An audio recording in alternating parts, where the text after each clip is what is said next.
Საჰაუმშვიდობის მოგესალმებით ქრისტე აღდგა ყველას გილოცავთ და გისურვებთ რომ შეგეწიოთ აღდგომის მადლი თქვენს და თქვენ ოჯახებს. მზათა ვარ ახალი კითხვებისთვის. როგორც დაანონსებული იყო, ჩვენ საუბრობთ არჩევნებთან დაკავშირებით. უნგრეთის ნოდარ ლონდარიძე გვეკითხება, როგორ მოახერხა მადიერმა რომ მოეგო არჩევნები დიქტატორისთვის გაყალბების პირობებშიც კი და რატომ ვერ მოახერხა ეს ჩვენმა ქართულმა ოპოზიციამ? ერთი ასე შედარება უშუალოდ ძალიან რთული არის, რატომ ერთმა მოიგო და რატომ მეორემ არ მოიგო. აქაც თუ გავიხსენებთ წინა დღეებს, ეს არ იყო ასე მარტივი და არავინ არ იყო ბოლომდე დარწმუნებული, რომ ასე გაიმარჯვებდა და ამ მასშტაბით გაიმარჯვებდა, მაგრამ ძალიან საინტერესო დასკვნები შეიძლება მაინც გავაკეთოთ ამ არჩევნებიდან და პირველ რიგში მე მგონი მთავარი ეს რომ რაც არ უნდა იყოს გაყალბების პირობები, რაც არ უნდა იყოს ბერკეტები, რაც ხელში აქვს დიქტატურას, ავტორიტარულ რეჟიმს, რაც არ უნდა იყოს ეს რეჟიმი მომზადებული, ანუ ვიცით რომ ბოლო წუთში გადაწერეს ეს საზღვრები სხვადასხვა ოლქების, ანუ ყველაფერი იყო გამოყენებული რეალურად იმისთვის, რომ რეჟიმს შეენარჩუნებინა თავისი ძალაუფლება. მაგრამ ერთი მაგრამ არის, როცა მოსახლეობა არის ამ დონეზე მობილიზებული, რაც ვნახეთ, როცა 80% მოსახლეობის ღებულობს მონაწილეობას არჩევნებში, ჯერა არჩევნების. ამის მიუხედავად, ხო, იმათმაც ხო იცოდნენ, რომ მიდიოდა მოსყიდვები რეგიონებში სხვადასხვა ფორმით და ასე შემდეგ, რომ ეს ყველაფერი კეთდებოდა და უზომო პროპაგანდა, მხარდაჭერა რუსეთის ეკთის მხრივ და ჩარევა უშუალოდ რუსეთის, მხარდაჭერა ამერიკის და მოსყიდვის დაპირება ამერიკის მხრიდან, რომ ფულს მოგცემთო. და ამ დროს ხალხს მაინც ჯერა, რომ თავისი ბედი, თავისი მომავალი თავის ხელში არის და გამოდის 80% მოსახლეობის. ეს არის ყველაზე დიდი გაკვეთილი ამ არჩევნებიდან. ესე იგი, სადაც არსებობს ნება ხალხისა, ამ ნებას ვერაფერი ვერ დაუდგება წინ. ამიტომ არის, რომ მე მჯერა არჩევნების, ყოველთვის მჯეროდა არჩევნების და არ მგონია, რომ არსებობდეს სხვა ფორმა ძალაუფლების გადატვირთვის, ასე ვთქვათ, თუ არა არჩევნებით, თუ არა სხვა ფორმები. შეიძლება იყოს ჩამოშლა რეჟიმის თავისთავად, იმიტომ რომ გადააცილა იმ ვადას, რითაც შეუძლია დაიკავოს ეს ძალაუფლება, მაგრამ დემოკრატიულ ქვეყნებში დღევანდელ დღეს და ყველაზე სტაბილური, ყველაზე მშვიდობიანი გზა არის სწორედ ის გზა, რომელმაც ამოირჩია უნგრეთმა და უნგრეთის ხალხმა, რომელიც არის არჩევნების გზა. და გვაჩვენეს, რომ მობილიზება არის მთავარი ამოცანა, ვიტყოდი, და ასეც იყო ჩვენთვის რეალურად. ჩვენი შეცდომა ალბათ ყველასი, ვინც დავიჯერეთ, რომ გამარჯვება იყო იმ გზის ბოლოს, მაშინ იმ არჩევნების დროს, იყო სწორედ ისა, რომ თუ იმდენი ხალხი გამოვა, როგორც გამოდიოდა ამ სხვადასხვა დემონსტრაციების დროს რუსული კანონის წინააღმდეგ, თუ ეს ხალხი, თუ ეს ახალგაზრდები, თუ მთლიანად დიასპორა მობილიზდება, მაშინ ვერავინ ვერ დაუდგება წინ. და ალბათ შეცდომა და ვერ დათვლა სწორედ იყო იმისი, რომ ეს მობილიზება იმ დონეზე არ მოხდა ქვეყანაში. ის შეიძლება ისეთი ბოლომდე პოლიტიკური შეგნება არ იყო იმისი, თუ რამდენად თითო ხმა არის მნიშვნელოვანი და ვიღაცას რაღაცის ერიდებოდა თუ ეშინოდა, ან არ ჯეროდა ოპოზიციის და ამანაც თავი შევიკავა ამის გამო და ვიცით დიასპორის მიმართ თუ რა კამპანია იყო ჩატარებული იმისთვის, რომ მას არ მისცემოდა და დღეს ეს ბოლომდე არის მიყვანილი, იმითი რომ პრაქტიკულად აეგრძალათ, რომ არ გქონოდათ მათ ამ არჩევნებში მონაწილეობის მიღება. მაგრამ რჩება ეს მთავარი დასკვნა და მთავარი გაკვეთილი, რომ თუ არის ხალხის ნება, თუ საზოგადოება არის მისული იმ თვით შეგნებამდე, რომ მისი მომავალი საკუთარ ხელში არის და საკუთარ ხმის მიცემაში არის, მაშინ არჩევნები რაც არ უნდა იყოს პირობები, რაც არ უნდა იყოს გარემო, რაც არ უნდა იყოს ზეწოლა, რაც არ უნდა იყოს ჩარევა, მაინც შეიძლება გაიმარჯვო და მინდა მოულოცო უნგრეთს, უნგრელ ხალხს, რომ მათ ჩაატარეს ეს რეალურად ეს გამოცდა და გვაჩვენეს და დაგვიბრუნეს, რაც ჩვენთვის ძალიან მნიშვნელოვანი არის, იმიტომ დრო და დრო ისმოდა, რომ რა არჩევნები, როგორ არჩევნები, ვერასოდეს ვერ მივაღწევთ ამას, დაგვიბრუნეს არჩევნების იმედი, რაც ძალიან მნიშვნელოვანია. თენგიზ ბახტაძე, თქვენი აზრით, საქართველოში საჭიროა ვინმე ქარიზმატული ლიდერი, რომელსაც მთელი ქვეყანა გაჰყვება, როგორც ეს მადიანის შემთხვევაში მოხდა, თუ გაერთიანებულმა ოპოზიციამ უნდა იკისროს ეს ყველაფერი და გააკეთოს მან? არ ვიცი, ჩვენ კოპირება მაინდა-მაინც არ გვჭირდება და კოპირება არ ხდება ქარიზმატული ლიდერების და ჩვენს როგორც ბევრ რამეში სხვათა შორის არის ორმაგ ხედვა ამ საკითხის მიმართ. ვიღაცები ამბობენ, რომ ჩვენ აღარ გვინდა ეს ქარიზმატული ლიდერები, იმიტომ ყველა ეს ლიდერები მერე რაღაცა ავტორიტარიზმით გამოირჩევიან და რა საჭირო არის, დემოკრატია არ მოითხოვს ქარიზმატულ ლიდერს. მეორე ნაწილი, რომელიც პირიქით არის მოლოდინში, რომ მაინც გამოჩნდეს ეს ვიღაცა თეთრი გიორგი ხელახლა და წაიყვანოს წინ ქვეყანა. როგორც იქნება, ისე მოხდება.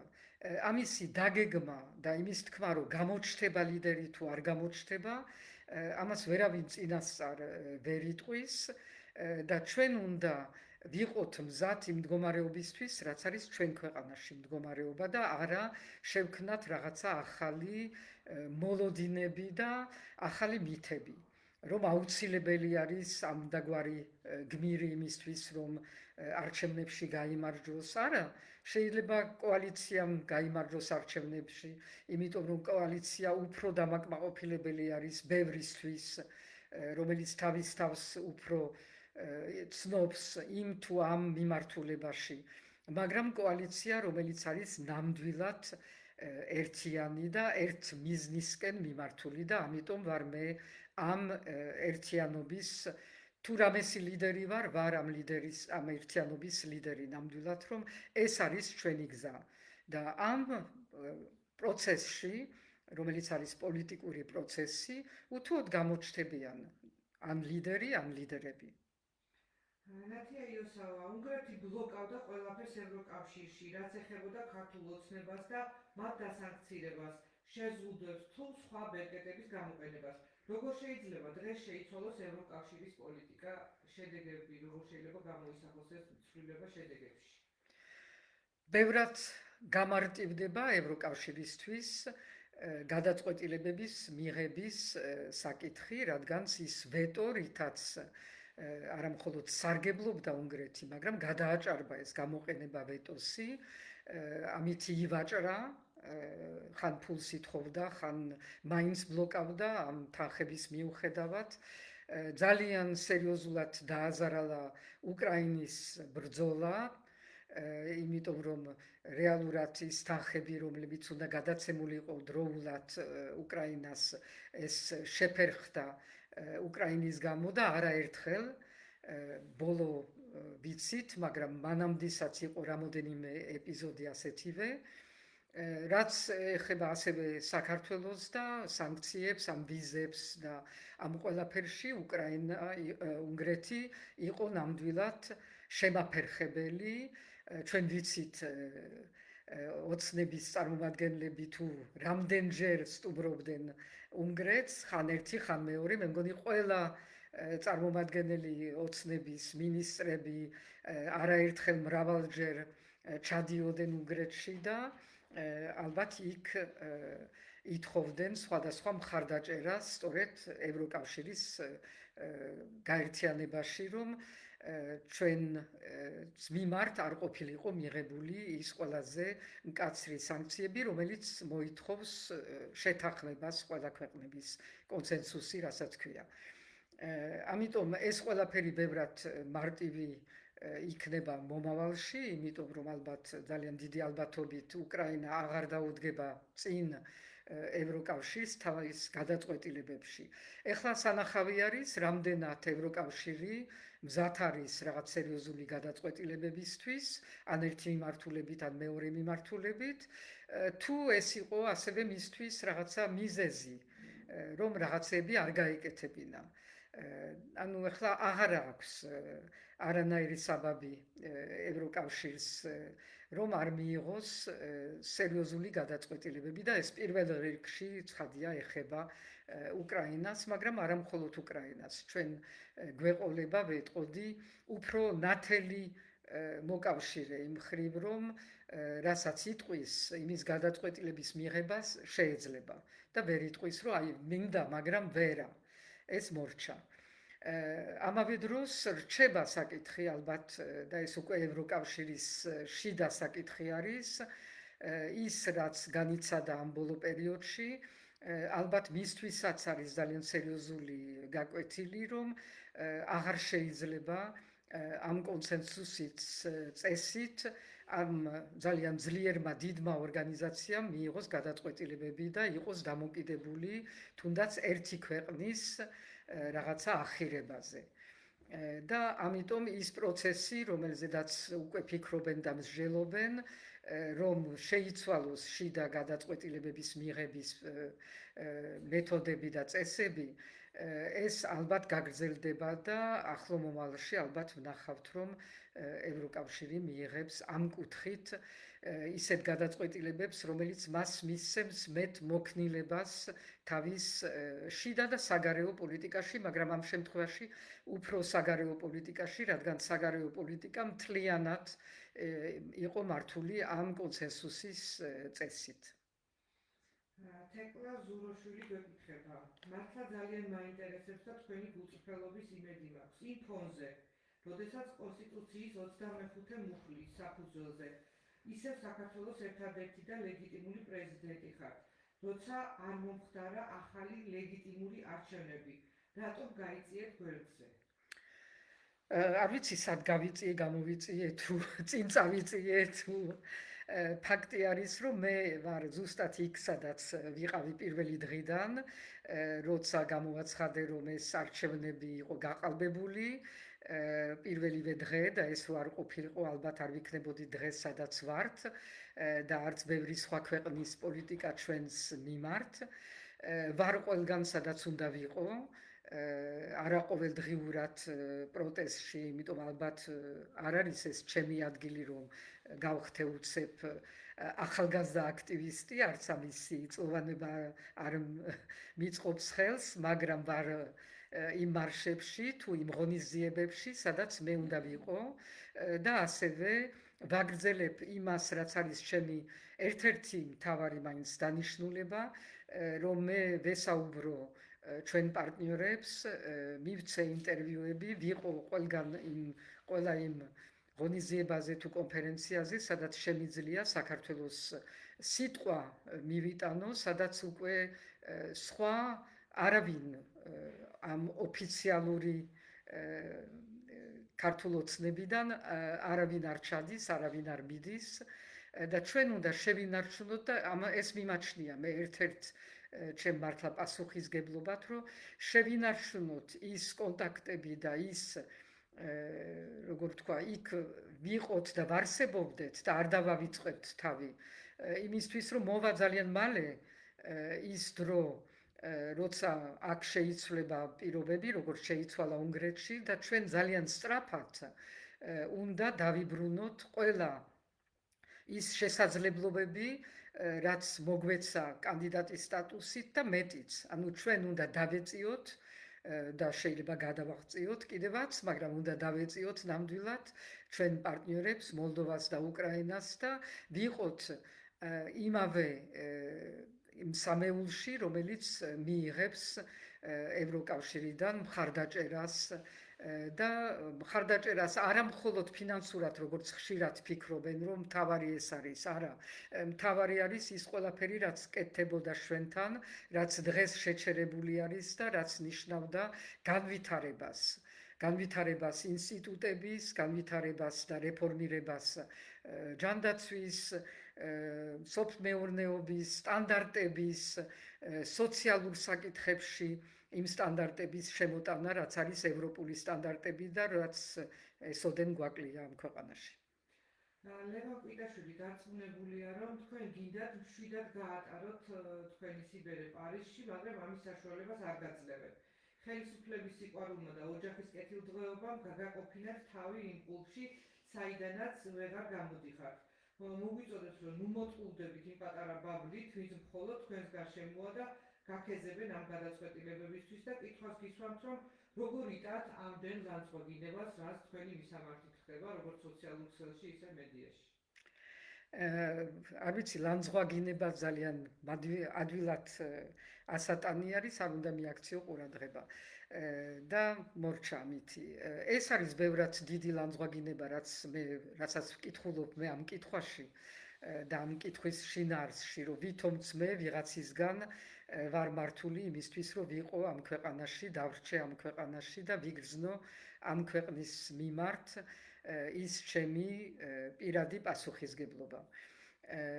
ეს არის რეალურად შეურაცხყოფა ადამიანის, იმიტომ მთელი ჩემი ცხოვრება არის და იყო აწყობილი იმაზე, რომ რაღაცნაირად მომზადებული ყოფილიყავი იმ დღისთვის, როცა საქართველო დამოუკიდებელი იქნებოდა და მერე კი დამოუკიდებელ საქართველოსთვის გამეწია რა პერიოდში როგორ ის დახმარება, რაც მე შემეძლო ჩემი გამოცდილებით. რამაც განაპირობა ის, რომ მიშას დავეთანხმე მაშინათვე, როცა შემომთავაზა საგარეო საქმეთა მინისტრობის პოსტი, ასევე დავეთანხმე, როცა შემომთავაზეს თავისუფალი კანდიდატურა, დამოუკიდებელი კანდიდატურა პარლამენტში ქართული ოცნებიდან და ივანიშვილიდან და შემდეგ პრეზიდენტობის კანდიდატურა. ეს ყველაფერი არის და იყო მიმართული მხოლოდ ერთ მიზნისკენ, რომ ჩემი, რაც შემიძლია მე, რაც არის ჩემი წარსული და გამოცდილება, მოვახმარო ამ დამოუკიდებელ საქართველოს, რომ ეს საქართველო გახდეს კიდევ უფრო დამოუკიდებელი და კიდევ უფრო ევროპული კარგი გაგებით და კიდევ უფრო ქართული დამოუკიდებელი სახელმწიფო. ეს არის, იყო და იქნება ბოლომდე ჩემი მიზანი ცხოვრებაში. TikTok-ზე ბაბი გვიწერს, თქვენი ფანი ვარ და მიყვარხართო. მადლობა. ჯიმი დაბრუნდაშვილი წერს Facebook-ზე, გაუმარჯოს საქართველოს პრეზიდენტს. ქვეყნის სავიზიტო ბარეთს თანამედროვე დასავლეთში, რამე თუ ქალბატონი სალომე დღესაც აღიარებულია დასავლეთის მიერ ქვეყნის ლეგიტიმურ წარმომადგენლად. ბოჭვარიშვილი თურქმენეთში და ყირგიზეთში მიდის მეშვიდედო. აბა უნგრეთში ვეღარ დადიან და ახლა გვეკითხებიან, რა ხდება არჩევნებით უშვებთ ქოცებსო? კიდევ ერთხელ ვიტყვი, რომ მე მჯერა არჩევნების. მე ამ ქვეყნისთვის მინდა, რომ არჩევნებით ნამდვილად მოხდეს ეს ამ ქართული ოცნების წასვლა და ახალი ხელისუფლების მოსვლა. იმიტომ რომ ეს არის ნამდვილად ქვეყნისთვის სტაბილური და მშვიდობიანი გზა წინ, რომელიც ხელს არ შეუსრულს არც განვითარებას და პირიქით ძალიან სწრაფად დაგვაბრუნებს ჩვენ რელსებზე. სხვაგვარად ჩვენ გზას გავუხსნით არეულობას, დესტაბილიზაციას და არ ვიცით როგორ. ამიტომ მე ამაზე და ამას ვამბობ, მე ამაზე პასუხისგებლობას ვერ ავიღებ, არ ავიღებ და არ ვთვლი, რომ ეს იყოს გზა, რომელიც ჩვენ ხელთ რეალურად არსებობს. შეიძლება მოჩვენებითი ვიღაცას ჯეროდეს, რომ მარტივი არის და აბა მოდი და მივაწვეთ და გაიქცევიან.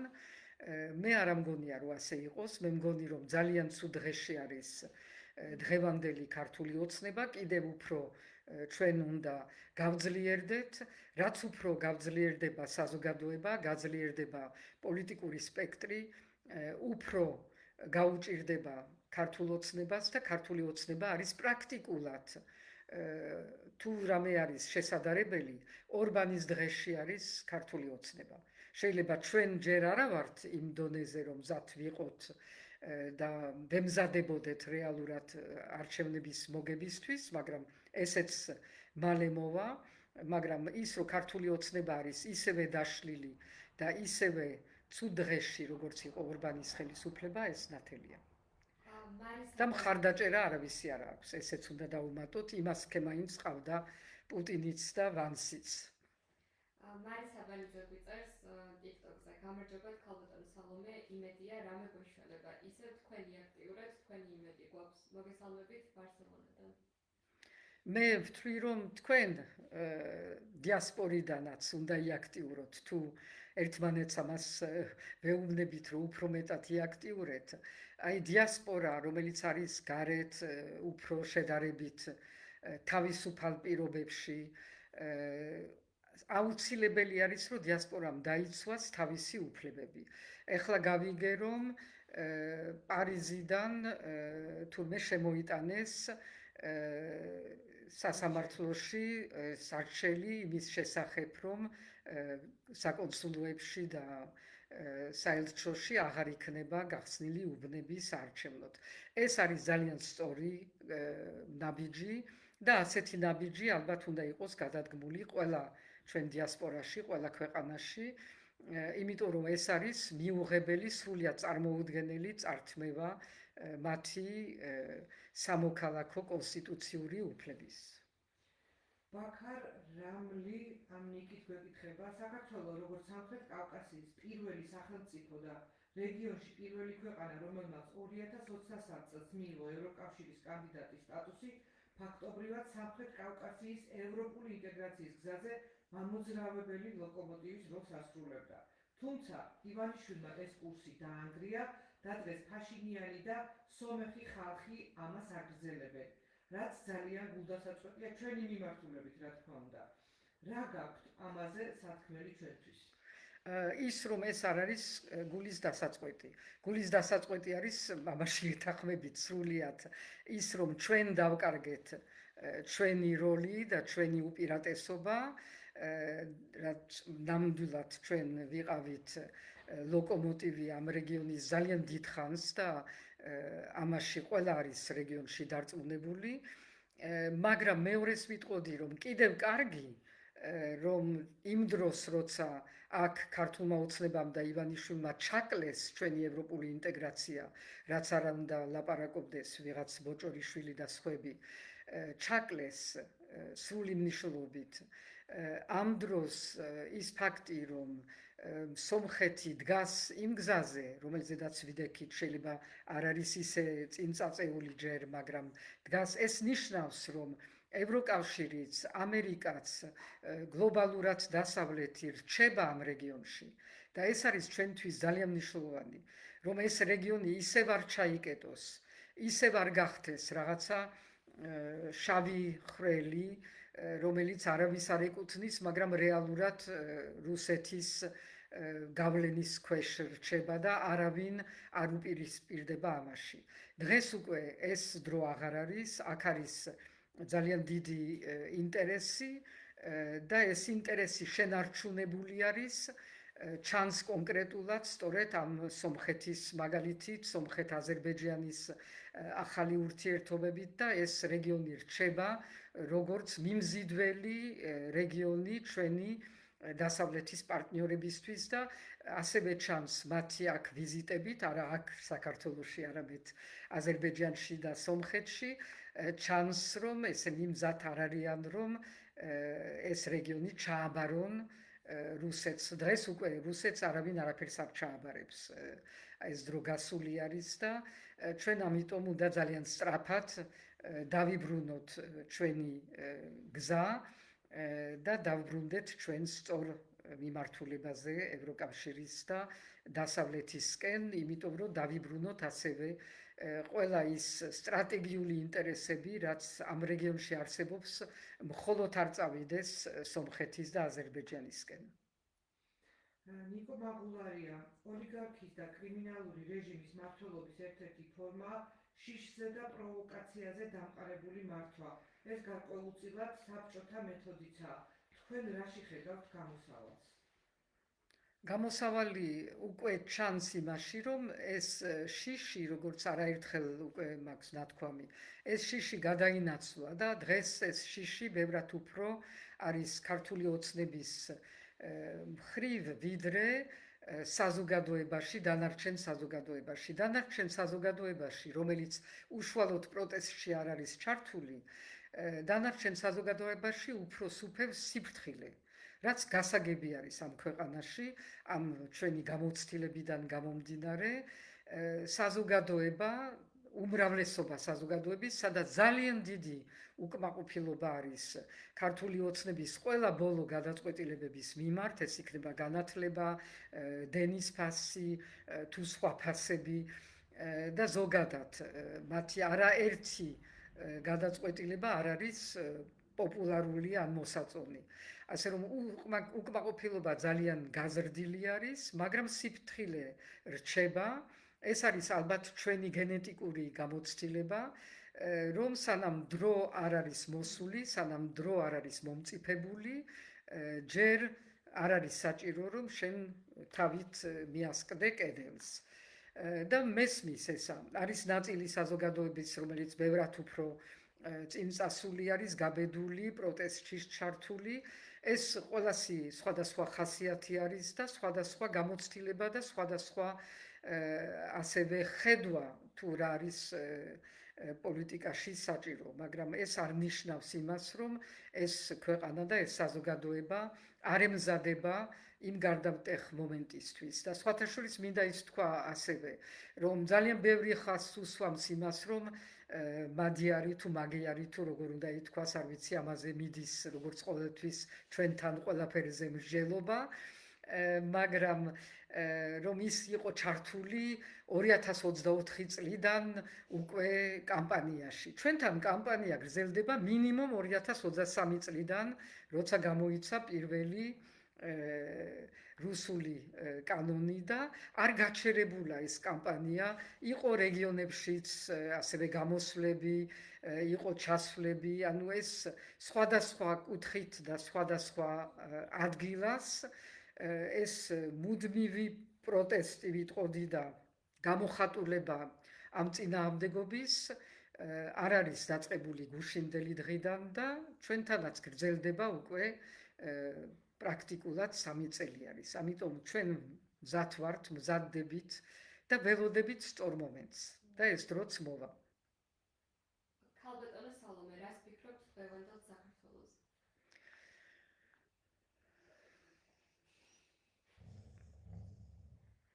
რანაირად უნდა გიპასუხოთ ასეთ ფორმატში, ასეთ კითხვაზე, მე არ ვიცი, ვინ სვამს ამ კითხვას, მაინტერესებს, მე რო დაგისვათ, რას მიპასუხებდით. რას ფიქრობ, ყველას გვაქვს ჩვენი საქართველოს სადღაც გულში და გვინდა ვნახოთ უფრო კარგი, უფრო განვითარებული, უფრო გაბრწყინებული, უფრო დაწყნარებული, უფრო გაერთიანებული. და ჩვენ ყველანი ცალ-ცალკე ან ერთად ვაკეთებთ, რაც შეგვიძლია, რომ ამ მიმართულებით წინ წავიწიოთ. ქალბატონო პრეზიდენტო, საფრანგეთში ტრამპს შეხვდით და რაზე ისაუბრეთ? ამას რაიმე შედეგი ჰქონდა და რატომ არ მოჰყვა ხალხმა, რატომ არ ვიცითო? როგორ არ იცით ახლა? ტრამპმა მითხრა, რომ მაცალე ცოტა ხანიო, ჯერ მადუროს უნდა მოუარო, მერე გროენლანდიას, მერე უნდა მოუარო უნგრეთს თუ უკრაინას თუ გაზას თუ ირანს და ამ ყველაფერს რო დავასრულებ, მზად ვიქნები, რომ საქართველოსაც მოვხედო და ამიტომ ეს ჯერ არ გასულა ალბათ. TikTok-ზე აინტერესებთ პასკა როგორი გამოგებიდათ? ეს სხვამ უნდა თქვას, მე მგონი გებრიელი. ცოტა რომ უშველოთ ამ საქართველოს არა გვჭირდებით. როდის დაგვიბრუნდა? საიდან უნდა დავბრუნდე, ვერ გავიგე. ხან უნდა დავბრუნდე, ხან უნდა გავიძრე, ხან უნდა გადმოვდგე, გადავდგე. აქა ვარ, სხვაგან არსად არა ვარ. და ყველგან სადაც უნდა ვიყო, ვისთანაც უნდა ვიყო და ვიმჯელო და ვიმუშაო, იმათთან ვარ და ვმუშაობ და მეც როგორც თქვენ, მზად ვარ ყველა შემთხვევისთვის, როცა ამისი დრო დადგება. ორი კითხვა გვაქვს აზერბაიჯანთან დაკავშირებით, როგორც ჩანს ეხმაურებიან ჩვენს წინა ლაივს, როცა დაისვა კითხვა აზერბაიჯანზე და საზღვართან დაკავშირებით, ჩაკეტვასთან დაკავშირებით. იური აბულაძე გვეკითხება, მაინტერესებს თქვენ რომ იყავით პრეზიდენტი და ალიევთან რომ ჩაბრძანდით. რა მოხდა იმისთანავე, რომ მას შემდეგ გარეჯი გაქრა საერთოდ მისი ხსენებაც კი აღარ იყო. არაფერი არ მოხდა და ხსენება არც მანამდეც არ მახსოვს მე არავისგან. არც მერე და ალიევთან შეხვედრისას, როგორც სხვათა შორის სომხეთში ჩემი ვიზიტის დროს, მე ეს საკითხი ასევე მაშინ როცა ვიყავი საგარეო საქმეთა მინისტრი, ყოველთვის ვსვამდი ამ საკითხს, რომელიც ეხება ჩვენი ქვეყნებთან შორის საზღვრების დელიმიტაციას და მერე საბოლოოდ ხელმოწერას შეთანხმებაზე. იმიტომ რომ ეს არის აუცილებელი სახელმწიფოებრივი ფორმა. ჩვენ ვერ ვიქნებით დასრულებული სახელმწიფო თუ არ გვექნება დასრულებული საზღვრები.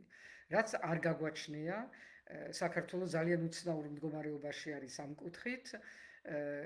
გარდა თურქეთთან ჩვენ არ გვაქვს დასრულებული შეთანხმებული საზღვრები. არაფერს ვამბობ რუსეთთან, რომელთანაც არ არის და არ არის, მაგრამ ამ ჩვენ ახლო მეგობრებთან, რომელსაც ქვია აზერბაიჯანი და სომხეთი, არანორმალური არის, რომ ჩვენ არ გქონდეს შეთანხმებული საზღვრები. ამას სჭირდებოდა მუშაობა, თავის დროზე მე და ჩემი კოლეგები აზერბაიჯანიდან და სომხეთიდან ამაზე მუშაობდით და წარდგენილიც ჰქონდა პრეზიდენტებთან და პირველ რიგში მიშასთან და ალიევთან წარდგენილი იყო შეთანხმების რამოდენიმე ვარიანტი, რომელზედაც აუცილებელი იყო პოლიტიკური გადაწყვეტილება, უკვე ჩვენ დონეზე აღარ წყდებოდა და ეს საქმე გაჩერდა. და იმის მერე გაჩერებული არის და მე არ ვიცი ახლა, მე ერთხელ ვიყავი ვიზიტით ალიევთან, ძალიან ადრე ჩემი მანდატის პერიოდში, მერე აღარ მიმიშვეს, არც იქა და არც აქა, როცა ჩამოდიოდა ალიევი და ეს საკითხი როგორ როდის იყო თუ არ იყო არასოდეს განხილული, ამაზე არაფერს ვერ ვიტყვი და კიდევ უფრო სამწუხარო არის ის ფაქტი, რომ არათუ ვერ ვიტყვი მე, ვერავინ ვერ იტყვის მომავალში, იმიტომ რომ დღევანდელ პირობებში ჩვენ სახელმწიფოს არ გააჩნია რეალურად ჩაწერილი არქივები ამ შეხვედრების შესახებ.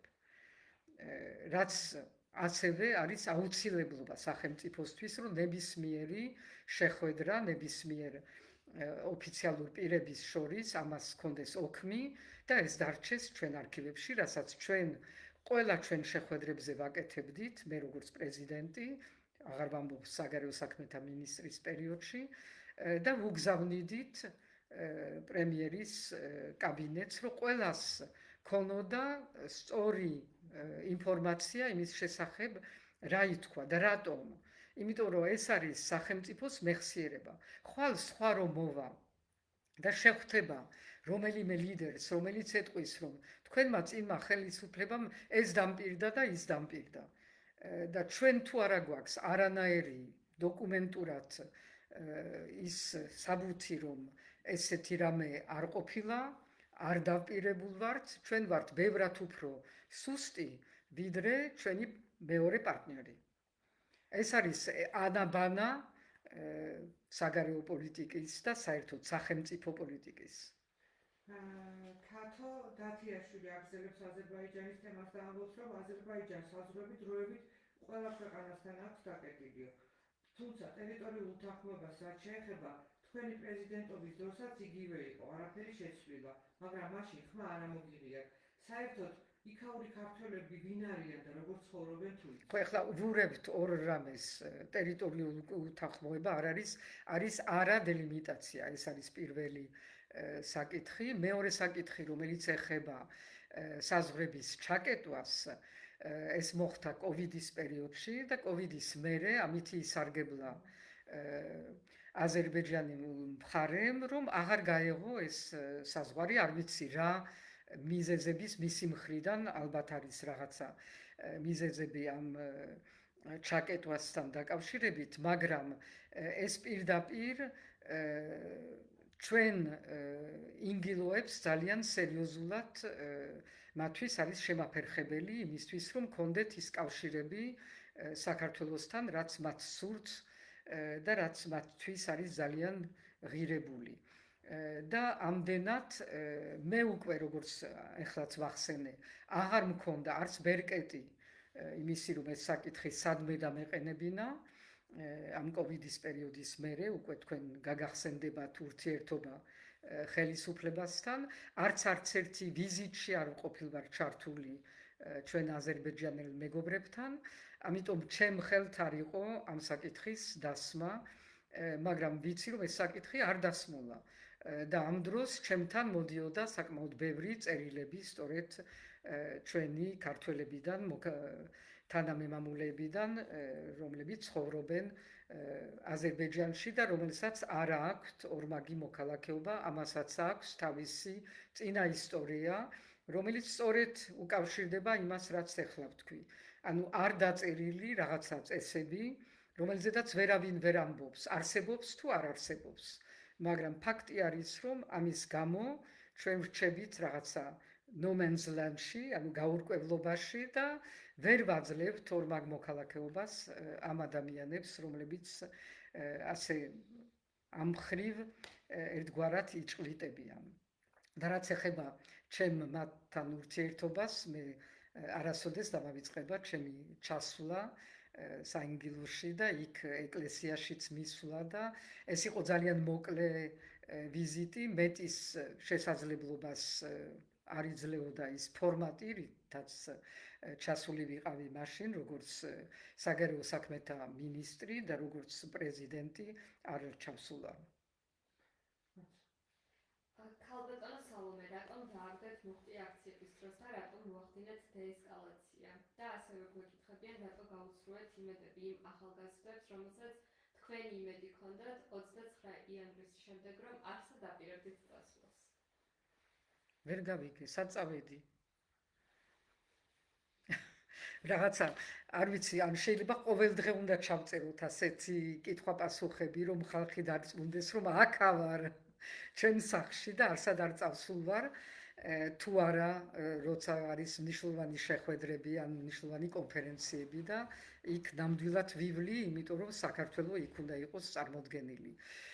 რაც ეხება მუხტის, მე მგონი, რომ მუხტი თუ საერთოდ გაჩნდა იმის შემდეგ, რაც მე გამოვაცხადე, რომ არჩევნები ჩატარებული იყო როგორც რუსული სპეცოპერაცია და ამდენად არ ქონდა ლეგიტიმურობის არანაირი ნიშანი და პირიქით მასიური ძალიან კარგად მომზადებული გაყალბების ოპერაცია იყო. ამას მოყვა ის გამოსვლები, რომელშიც მეც და სხვაებიც მონაწილეობდნენ.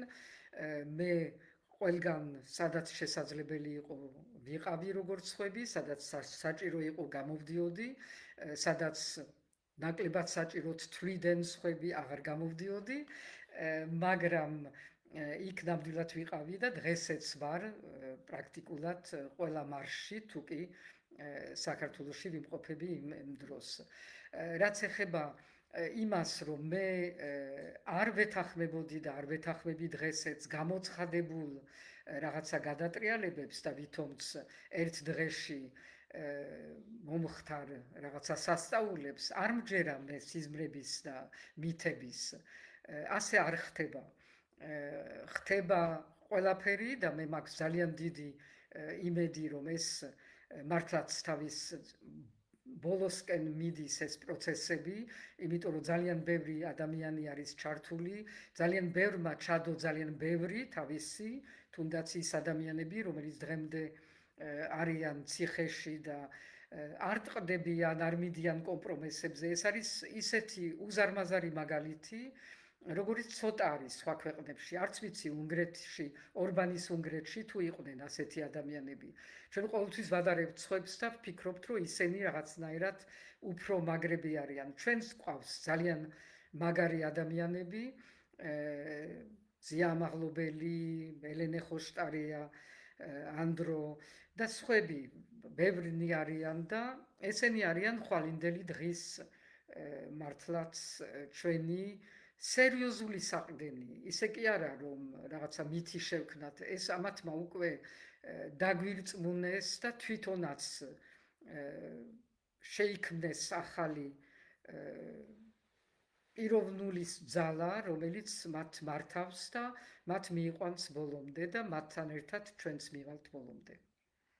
ლია გეკითხება TikTok-ზე. ორმაგი მოქალაქეობა ვისაც აქვს და ბავშვს მუდმივ ბინადრობას არ ეძლევს საქართველოს, ეს რამდენად სწორია? არ ვიცი, სად არის ბავშვი და ახლა იმას სჭირდება იურისტის რჩევა. ასე მე არ მინდა რომ ისეთი პასუხი გაგცეთ, რომელიც არასწორი იქნება. დღეისათვის სულ ეს იყო. დიდი მადლობა. ამოიწურა ჩვენი კითხვები. შევხვდებით მომავალ კვირას. ნახვამდის, ღამემშვიდობის.